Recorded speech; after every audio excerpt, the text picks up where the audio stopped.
पाकिस्तान और बेलारूस के दरमियान ताल्लुकात के नए बाब का आगाज। बेलारूस के सदर अलेक्जेंडर लुकाशेंको 3 रोज़ा दौरे पर इस्लामाबाद पहुंच गए। वज़ीर आज़म शहबाज शरीफ ने नूर खान एयरबेस पर इस्तकबाल किया। बेलारूस के वज़ीर ख़ारजा का दफ्तर ख़ारजा का दौरा, इसहाक डार से मुलाकात।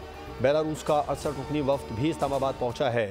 बेलारूस के बिजनेस वफ्द की पाकिस्तानी बिजनेस कम्यूनिटी से मुलाकातों में 2 तरफ़ा ताउन बढ़ाने पर इत्तेफाक। दोनों मुल्कों के दरमियान मुज़ाकिरात और अहम शोबों में ताउन के कई मुआहदों और मुफाहमतों पर दस्तखत कर लिए गए।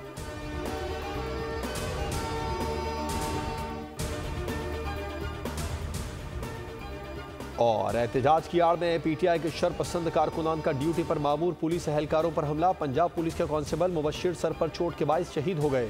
शहीद कांस्टेबल की नमाज जनाजा अदा कर दी गई। वफाकी वज़ीर दाखिला मोहसिन नकवी और दीगर हुकाम शरीक हुए। वज़ीर आज़म और वज़ीर दाखिला का शहीद पुलिस एहलकार को खिराज अक़ीदत।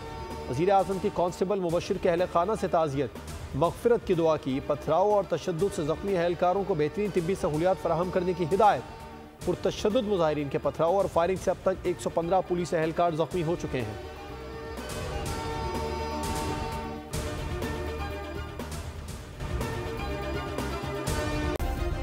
सब्सक्राइब करें और बेल दबाएं ताकि कोई खबर रह न जाए।